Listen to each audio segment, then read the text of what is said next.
Hello, everyone. Oh, what's all this? Peppermints? I love peppermints. I've got an idea. Let's mix the ingredients a bit, shall we? Actually, there's a better way of doing this. Here we are. Oh, another peppermint over here. I love the round ones. They are very good. And just a touch of sugar, just a bit, mind you. Oh, let's have the lot of it, shall we? That's plenty.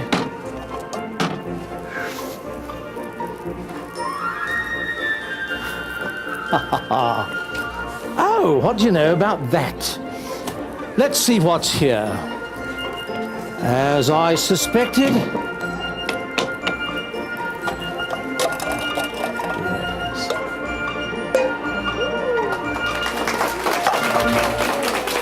Thank you. Thank you very kindly. I am Balthazzar the Wizard. Welcome to Visions of Sugar Plums. Before we go any further, I probably should warn everyone that wizards are people who like to try to fool other people.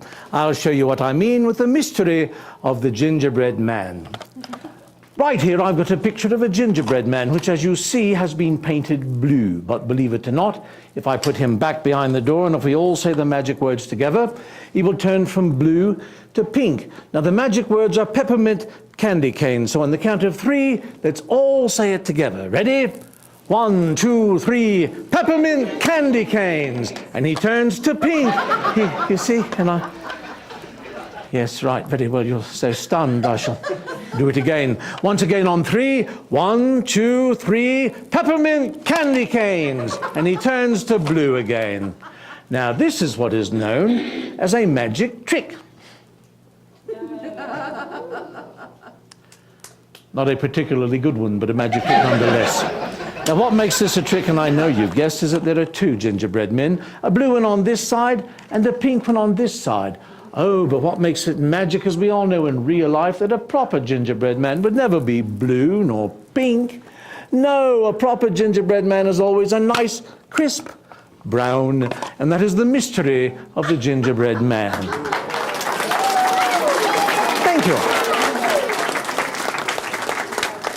I've only just suddenly realized that I absolutely must, and I do mean must, have the help of somebody from the audience. Who'd like to come help us out? Oh, the very first hand to fly up. So quickly I felt a breeze from it belong to you. Would you come up on stage? A big round of applause from my new friend from the audience. Right, there you go. Hello. And what do you suppose your name is? That's right. Tell me something. Do you like milk? Oh, good, for nothing goes better with a gingerbread man than a nice frosty cold glass of milk. And I've got a nice frosty cold glass of milk right here that I'm just longing to share with somebody. The problem is, I've only recently gotten over a rather nasty head cold. It wouldn't be a very good idea for us to use the same glass. So I've brought round this nice, clean cup. Ooh. This nice cup. I got most of it. I shall pour half of the milk into the cup. And the rest on the floor, apparently. There we are, half in half. But before I give you the milk, I shall cover the cup with this card.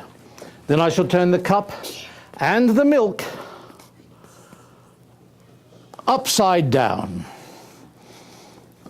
Then I shall put the entire thing on your head. Yes. Things have been going extremely well. Right up until recently. We do have a problem at the moment. You see, I've forgotten how this whole thing works. Not to fear, I've got the instructions, don't I? Right here on this card.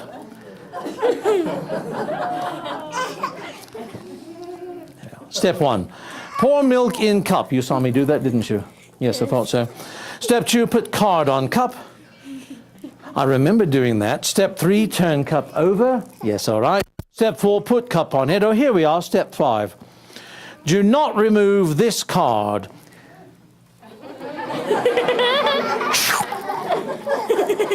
Do not remove this card. Not.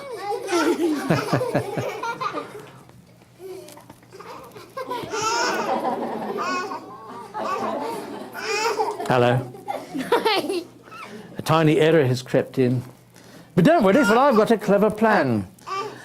Probably have a clever plan. What I shall do is, lift this cup so very quickly that a vacuum will form inside, holding the milk in the cup. Right, face the audience, this might be funny. We shall do this on the count of 3. Ready? 1, 2, 2.75, 3. I can't believe it. The milk has disappeared without a trace. A big round of applause to the very fine helper. Thank you so much for helping me. We've come to the time of day where for some reason I find myself feeling rather peckish. So if you don't mind, I shall peruse the menu that I have here and see if I can't find something that strikes me fancy. Now let's see, there's nothing here, nor there. Well, how very odd, it just says the word menu over and over for no reason.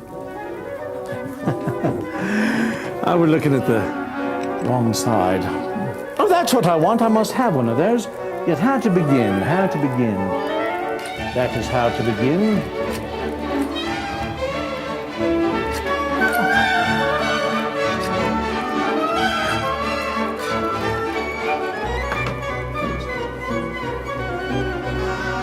Watch this. Yes.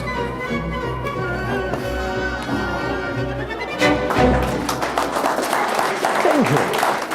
Thank you very kindly. Oh, it's raspberry and peppermint. That's my favorite. I shall place that right back here and save it for afters. Right.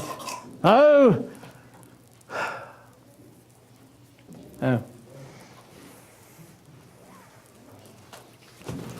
You know, when you first start working in the sweets department here, they start you out in taffy pulling, but they don't give you actual pieces of taffy with which to practice. Rather, instead, they give you bits of rope. That way, if you make a mistake, you don't spoil any candy.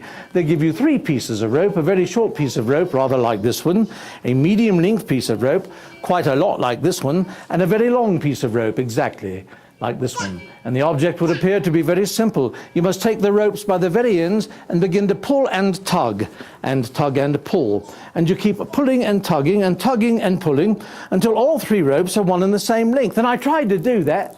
I really did, but I couldn't. And then one day when I was practicing, I saw the chief candy maker walking in my direction, and I panicked. And I cheated. I brought the ends of the ropes together one at a time. First the ends of the short rope, then the ends of the long rope, and lastly the ends of the medium-length rope. And my hope was that if the chief candy maker noticed the ends were even, he might assume the ropes were even. He was quick to point out that the middles were not even, and I was cheating, and that wasn't how it worked at all. He said, you must take the end of the long rope, the medium-length rope, and the short rope, and begin to pull and tug and pull. And you keep pulling and tugging and tugging and pulling until you have 1, 2, 3 equal pieces of rope. Now, if you get it right on the first try, you move on to actual taffy.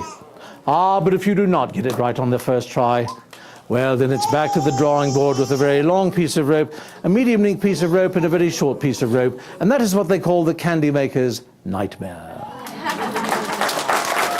Thank you.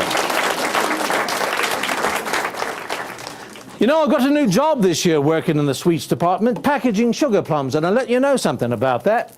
It's a lot more complicated than I ever thought it were going to be. For example, I never quite realized that the sugar plums must go into the package in the exact same order each time, starting with lime green, followed by lemon yellow, and lastly raspberry red. Now, for the life of me, I could not remember how to do that from one time to the next. So I explained my problem to the chief candy maker, and he said, oh, that isn't a problem at all. In fact, we've got something for that, he said, something called a candy machine. Now, a candy machine is not properly a machine at all. Actually, it's only just a tube that's got a sweets painted on the front in the correct order to use as a guide. For example, what color sugar plum goes in first? Green, lime green, yes, that is very true. What color goes in second? Yellow, lemon yellow, and last? red, raspberry red. So you see, by following the pictures on the front, there is no way that I can make a mistake.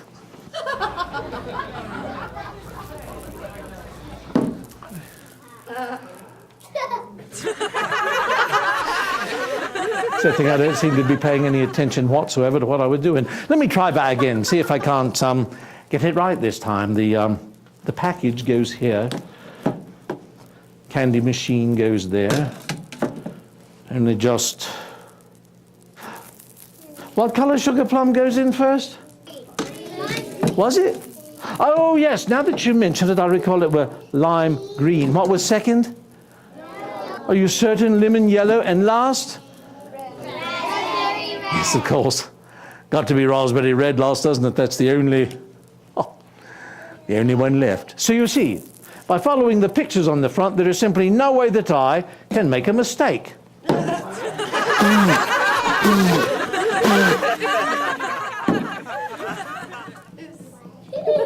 There's something funny going on here. Let me see if I can't get to the bottom of this whole thing. Now, let's see, there's nothing wrong with that package, I would wager. No. We've had no trouble with a green sugar plum, at least none what I'm aware of. Neither has the yellow one presented any difficulties, and, I don't see how the candy machine itself could be at fault. No, it's this one red sugar plum that... Hello, what's all this?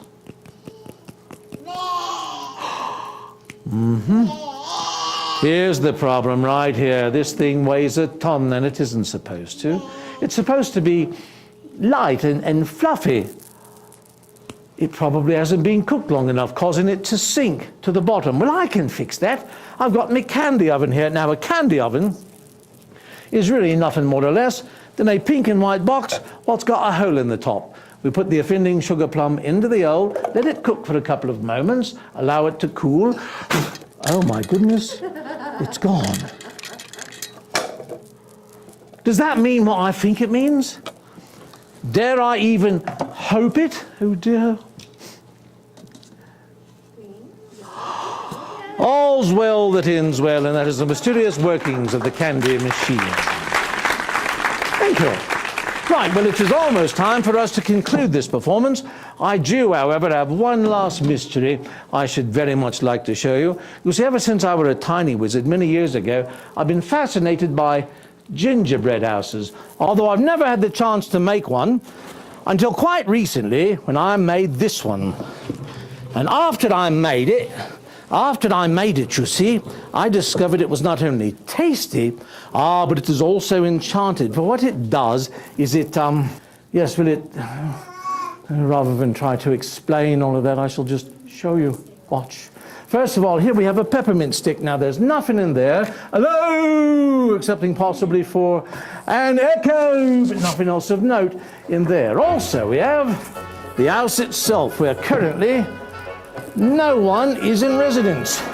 But what's wanted now is just a touch, a spot of magic. Now, do recall, there's nobody home. I can't believe it. It's a magic bunny. Yeah. Thank you. Thank you very kindly. This, my friends, is old Prince Thurston, the magic bunny. Do wave at everybody, Thurston. On behalf of Thurston and myself, that'll do, mate. Thank you so much for coming. Have a wonderful day. Goodbye.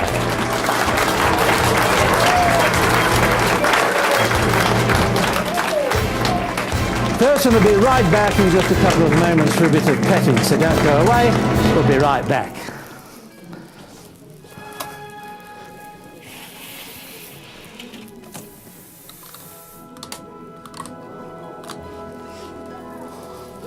All right, who'd like to stroke a magic bunny? Anyone? I shall sit right over here in the corner in me dunce cap. Let me sit right next to you here, Captain. And you may all come over and say hello to this fellow if you like. He's very soft, but he's most soft right between his ears, which is no surprise to me, as I'm a bit soft between the ears myself, but I'm not opening that tin of worms right now. It is good luck to stroke a magic bunny.